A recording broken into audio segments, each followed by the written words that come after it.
I was sitting at the kitchen table going through my emails when my phone buzzed with a notification I almost ignored. It was from my bank. Not an alert I'd set up myself, just one of those automatic messages the system sends out when account information gets updated.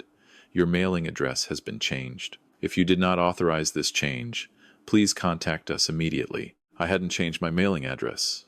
I'd lived at the same house on Ridgewood Crescent in Kitchener for 31 years. I hadn't changed anything. I set down my coffee and read the message again. Then I picked up my phone and called the bank's main line. The automated system put me on hold for 4 minutes.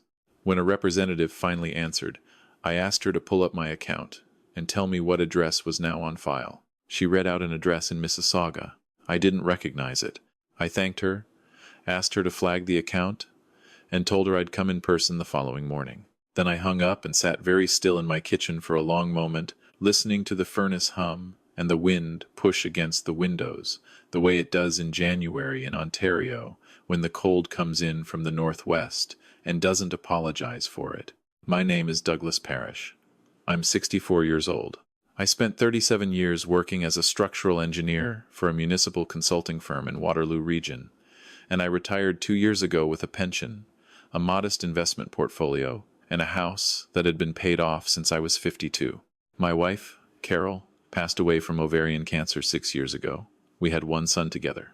His name is Kevin. He's 40 years old, married to a woman named Sonia, and they have 2 kids, a boy of 12 and a girl of 9, who call me Grandpa Doug, and whom I love without condition. Or at least, that's what I believed.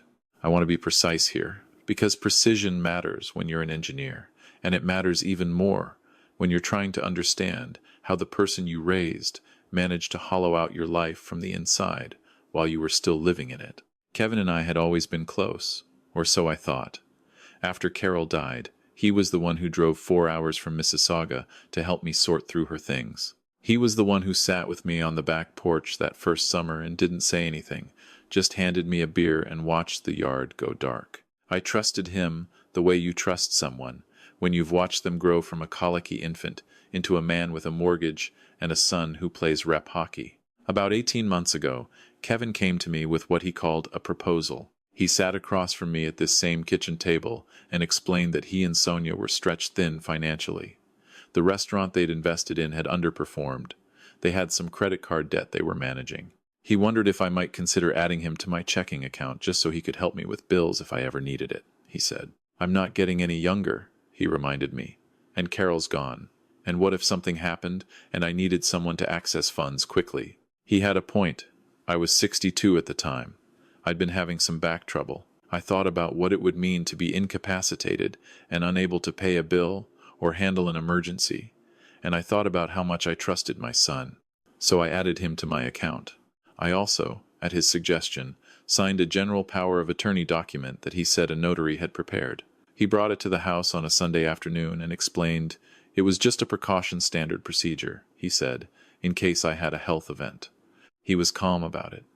He had the notary's business card. I read through the document, but I'll admit I read it the way most people read terms and conditions. I caught the broad strokes. I signed where he pointed. That was 14 months before the bank sent me that email about my mailing address. In the 14 months between those two events, I had noticed a few things that I'd filed away without examining too carefully, because examining them carefully would have meant asking a question I wasn't ready to ask. My monthly account statements had started going missing. I'd assumed the post office was to blame. The rural route in my neighborhood had changed carriers twice that year. I'd been meaning to switch to paperless statements, but hadn't gotten around to it. My investment advisor had called me in October to confirm a change of contact information. I'd told her I hadn't requested any change, and she'd seemed confused, and we'd both chalked it up to a system error and moved on. A letter had arrived from a real estate law firm in Mississauga, addressed to me, but referencing a property transaction I knew nothing about. I'd assumed it was misdirected mail, meant for a previous owner of my house, and put it aside. I am telling you this so you understand that the evidence was there. It had been accumulating in the corners of my life like dust behind furniture. I simply hadn't looked. The bank email on that January evening forced me to look. I didn't call Kevin that night. I want to be very clear about that. Every instinct I had told me to pick up the phone and say, Kevin, what is happening? But something, and I can't fully explain what, Maybe 37 years of professional training that says you collect all the data before you draw a conclusion. Something made me wait. I went to the bank the next morning at 9 o'clock when they opened. I brought 2 pieces of government ID and my original account documentation. I asked to speak with a branch manager, not a teller. The manager was a woman named Priya, efficient and serious, and she pulled up my full account history while I sat across from her desk. What she showed me took about 20 minutes to absorb. Over the previous 11 months, a total of $43,000 had been transferred out of my checking account, in increments designed, it appeared, to avoid automatic fraud flags. Nothing over $5,000 at a time. Transfers to an account I didn't recognize. The mailing address had been changed to the Mississauga address 6 weeks earlier, which explained why I'd stopped receiving statements. The contact phone number on the account had also been changed to a number I didn't recognize. Priya asked me if I had authorized any of these changes. I told her I had not. She asked if anyone else had access to the account. I told her my son did. There was a pause that lasted about 3 seconds. And in those 3 seconds I watched her face do something careful and professional. The expression of someone who has had this conversation before and knows that the next few minutes will be among the worst in the person sitting across from them. She asked if I wanted to involve the fraud department. I said yes. I also said I needed a few days before filing a formal police report. I had a reason for that, and I'll get to it. I drove home from the bank and I sat in my car in the driveway for a while. The temperature was -14, and the windshield was fogging up from the inside, and I just sat there. I have 2 grandchildren who call me Grandpa Doug. Their father had spent the better part of a year stealing from me in amounts small enough that I wouldn't notice. I thought about Carol. I thought about how she would have reacted to this, and the thought was so sharp and specific that I actually pressed my hand flat against the dashboard just to feel something solid. Then I went inside and called my lawyer. My lawyer's name is Walter Osei-Bonsu. He's been my lawyer for 18 years. He does wills and property law and occasionally more complicated things, and he is the kind of man who listens completely before he speaks, which is rarer than people realize. I told him everything. He was quiet for a long moment, and then he said, "Douglas, do not contact Kevin yet. Can you give me 48 hours? I gave him 48 hours. In those 48 hours, Walter pulled a copy of the power of attorney document that had been registered with the provincial office.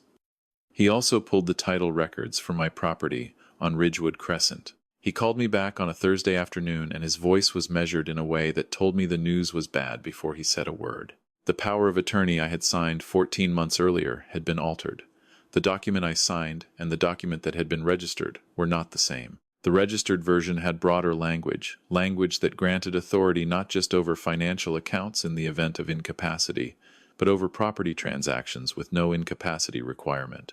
And my house, the house I had lived in for 31 years, that Carol and I had picked out together in 1993 from a listing in the Waterloo Region Record, that we had painted and renovated and filled with the noise of a family, my house had been listed for sale 3 weeks earlier with a real estate brokerage in Mississauga. I hadn't known. I want to pause here because I know what some of you are thinking. You're thinking, how does a structural engineer with 37 years of professional experience not notice that his house has been listed for sale? How does a reasonably intelligent 64-year-old man miss these things? Here is the honest answer: because I trusted my son. And when you trust someone completely, your brain does not generate the hypotheses that would lead you to check. You don't look for evidence of betrayal from someone you love because the hypothesis of betrayal hasn't occurred to you as a serious possibility. That is not stupidity. That is what trust actually is. And it is exactly what makes it so useful to someone who wants to exploit it. Walter told me that the listing was active, but that no conditional offer had been accepted yet. He told me we could file an injunction to halt any sale and that we should do it immediately. He also told me to contact the police. I asked him one more thing before I let him go. I asked him if the alterations to the power of attorney document constituted fraud. He said yes. He said it quietly. The way you say something, when you know the person on the other end of the line is already carrying more than they should have to carry. But he said it clearly. Yes. I contacted the Ontario Provincial Police Financial Crimes Unit that same afternoon. The officer I spoke to was patient and thorough, and she explained the process for filing a complaint and what documentation I would need. I gave her everything I had. She told me these investigations take time, and that I should not alert the suspect. She used that word, suspect, meaning my son, that I had initiated an investigation. I did not alert Kevin. What I did instead was something I am not entirely proud of, but that I believe was necessary. I called Kevin that evening and told him I'd been thinking about his offer to help manage things, and that I wondered if he'd like to come up to Kitchener that weekend and go through some paperwork together. I kept my voice exactly as it always sounds when I talk to my son. I asked about the kids. He told me his daughter had just lost her first tooth. I said that was wonderful. He said he'd be up Saturday afternoon. Saturday arrived gray and cold, the way January in Ontario tends to insist upon. Kevin got there around 2. Sonia hadn't come. She was at a birthday party with the kids, he said. We sat at the kitchen table. I offered him coffee. He accepted. I watched him pour in too much cream, the way he's always done since he was a teenager, and I felt something in my chest that I don't have a precise word for. Not anger, not yet. Something more like grief, standing at a slight distance, watching. I had a small digital recorder running. It sat between us on the table under a folded section of the Waterloo Region record. This was Walter's suggestion, and I want to be clear that Walter had confirmed it was legal in Ontario to record a conversation you are party to. I told Kevin I'd received some correspondence about the house. He didn't react visibly. He just asked what kind of correspondence. I told him I'd gotten a letter from a real estate law firm. I watched his jaw. He said he'd been meaning to talk to me about that. He said he and Sonia had been doing some research and they thought, given the current market, that it might be a good time for me to consider selling. The house was too big for one person, he said. The maintenance was a lot for a man my age. There were some excellent retirement communities in the Waterloo area. He'd looked into a few of them. I asked him when he had listed my house for sale, and there it was. That half second where the face does something the person hasn't authorized. A flicker, a recalculation happening behind the eyes. He said he'd just initiated some preliminary inquiries. Nothing formal. I told him I'd spoken with Walter Osei Bonsu. The recalculation behind his eyes accelerated. He told me that Walter didn't have the full picture. He told me that the power of attorney gave him the authority to make these kinds of decisions on my behalf, and that he was doing what was best for me. I asked him if he believed that. I asked him if, sitting at the table where he'd done his homework as a child and eaten Christmas dinners and watched his mother teach him how to play cribbage, he genuinely believed he was acting in my best interest. He was quiet. I told him what I knew. Not all of it, not the police report, not the fraud unit, not the injunction Walter had already filed. But I told him about the $43,000. I told him about the changed mailing address and the altered contact number and the discrepancy between the document I had signed and the document that had been registered. He started to speak several times and stopped. Then he said he could explain. He said things had gotten very bad financially and that he'd intended to pay it back. He said Sonia didn't know. He said he was ashamed. His eyes went red at the edges. I want to tell you something about that moment, because it matters for what comes later. I believed him that he was ashamed. I believed the tears were real, but I also knew, sitting across from my son in my own kitchen, that shame is not the same as accountability, and that sorry is not the same as consequence. My own father taught me that when I was about 12 years old, and I had apparently needed to live 64 years to fully understand it. I told Kevin that I loved him. I said those words specifically and I meant them. Then I told him to leave my house. He asked if we could talk more. He asked about the kids. He asked what I was going to do. I told him that what happened next was no longer something I controlled. I told him to get a lawyer. He left. I sat at the table for a long time after his car pulled out of the driveway. I turned off the recorder. Outside, the January light was already going 4:30 in the afternoon, and the sky the color of old pewter. I thought about Carol again, about the particular version of her that used to sit in the chair Kevin had just been sitting in, leaning her chin on her hand and giving me that look that meant she was ahead of me in a conversation. She would have known sooner, I think. She always read people better than I did. The following weeks moved the way difficult things move slowly in some moments, too fast in others, and always with that particular exhaustion that comes from administering pain instead of just receiving it. Walter filed the injunction, and it held. The real estate listing was taken down. The brokerage was put on notice and cooperated fully once the situation was explained to them. The Financial Crimes Unit opened a formal investigation. The alteration to the power of attorney document was confirmed by a forensic documents examiner. The transfers from my account were traced to a joint account held by Kevin and Sonia, which told me that whatever Kevin had said about Sonia not knowing, the money had gone somewhere she had access to. Kevin was charged with fraud over $5,000 and forgery of a legal document. Both are serious criminal charges in Canada. His lawyer negotiated, as lawyers do, and the process ground forward through the spring. In April, I got a call from my granddaughter. She was 9 years old, and she called me from her mother's phone, and she asked me why Daddy was in trouble and if I was mad at her. That was the hardest phone call of my life. Harder than the conversation with the oncologist about Carol. Harder than the morning I went to clean out my desk at the firm after 37 years. I told my granddaughter that she had done nothing wrong. I told her that whatever happened between grown-ups had nothing to do with her, and that I loved her and her brother completely, and that would never change. I don't know if she fully understood me. She was 9. I do know that I meant every word. Kevin eventually pleaded guilty to the fraud charge. The forgery charge was stayed as part of the plea arrangement. He was sentenced to 18 months of probation, mandatory financial counseling, and ordered to make full restitution the $43,000, repaid on a schedule. He has not been back to the house on Ridgewood Crescent. I have not closed the door entirely on a future where my grandchildren can visit their grandfather without it being a complicated logistical and emotional negotiation. I've been honest with Walter, and with my family doctor, and with the one friend I told a retired contractor named Phil, who has known me since Carol was alive, about what I want for the remainder of my life, which does not include performing a reconciliation I haven't earned yet. Maybe someday. I don't know. I'm 64, not dead.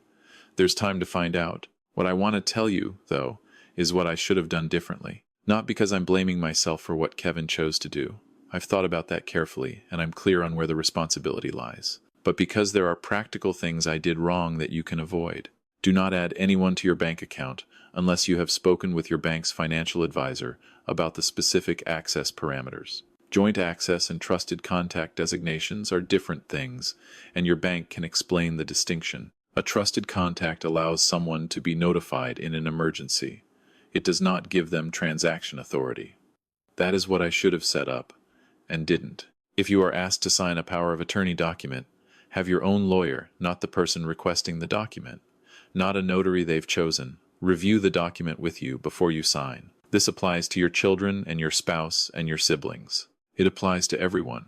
A real power of attorney review with independent legal counsel takes perhaps 1 hour and costs a modest fee. $43,000 and a house on Ridgewood Crescent costs considerably more. Monitor your accounts. I'm not telling you to become paranoid. Paranoia is exhausting and corrosive. I'm telling you to spend 10 minutes a week looking at your account statements the way you look at a structure you've built. Methodically, without assuming everything is fine just because it was fine last time. Set up automatic alerts for transactions over a threshold you define. Your bank can show you how. It takes 15 minutes, and it costs nothing. If something doesn't look right, investigate immediately. I got that email from my bank, and I acted on it the same evening. If I had ignored it, or put it aside to deal with later, the house might have sold before I had a chance to stop it. The real estate market was active that winter. An accepted offer could have been on the table within days. And finally, and I say this as a man who spent 37 years working on large structures that have to bear enormous loads without failing, the most important load-bearing element in any structure is the part you can't see, the hidden ones, the ones inside the walls. The integrity of a structure depends on them, and so does the integrity of a life. You cannot build anything that lasts on a foundation that's been quietly compromised, no matter how solid everything looks from the outside. I still live on Ridgewood Crescent. I had the locks changed the week after Kevin left, not because he had a key, he didn't, but because the gesture felt necessary. I put new weather stripping on the back door, which had been letting in a draft since November. I bought better window coverings for the bedroom. Last spring, I replanted the garden along the south fence, the one Carol used to tend. I'm not a gardener. I planted things incorrectly and in the wrong season, and several of them died. But some of them came back anyway, apparently indifferent to my errors, and in July there were coneflowers along the fence in a shade of orange that Carol would have liked. I sat on the back porch and looked at them for a long time. That is what I held on to, not the anger, which is still there but has become more manageable with distance, not the grief, which is different from the grief about Carol, but related to it in ways I haven't finished understanding. Not even the satisfaction of having acted correctly and promptly when it mattered. I held onto the coneflowers, and the memory of my wife's taste, and the fact that I still live in my own house, on my own terms, with my own name on the deed. That's mine. He didn't get that. Nobody gets that.